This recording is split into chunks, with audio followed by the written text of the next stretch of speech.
নমস্কার বন্ধুরা, mobile literature library আজ আপনাদের সামনে এসেছে একটি কবিতা নিয়ে।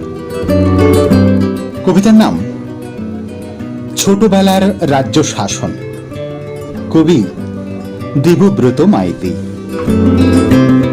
ভাবছি ফিরে যাব আবার ছোট্টবেলায়, খামখেয়ালি বিকেলে ছুটবো পথে পথে।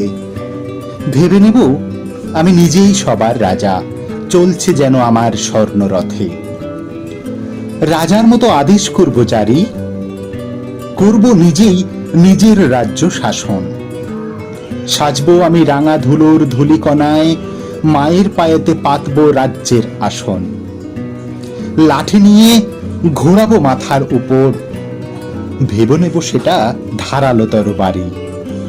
কাটবে হয়তো দু চারটে গাছের পাতা, ভালোবেসে আইন করব জারি। তখন হয়তো হাফ প্যান্টের ইলাস্টিক গেছে কেটে, কোমর থেকে যাচ্ছে নিচে নেমে। মন তবু বলে আমি সবার রাজা, সকলের দুঃখ দেব সরিয়ে দূরে। প্রতিবাদের বাঁকে যাব না কখনো থেমে। ভাবছি ফিরে যাব আবার ছোট্টবেলায়, লাঠি দিয়ে পিটাবো কালো টায়ার নামক বৃত্তিটাকে। গড়িয়ে দেব কয়েক শতক পথ, স্মৃতিগুলো যেন ঘুরে ঘূর্ণি পাকে। পুকুরে দেব কয়েকটা ঢিল ছুঁড়ে, হাঁসগুলো হয়তো ভয়ে দিশাহীন হবে। নিরুপায় হয়ে করবে সে জল ঘোলা, মায়ের কাছে হয়তো খেতে হবে কানমলা।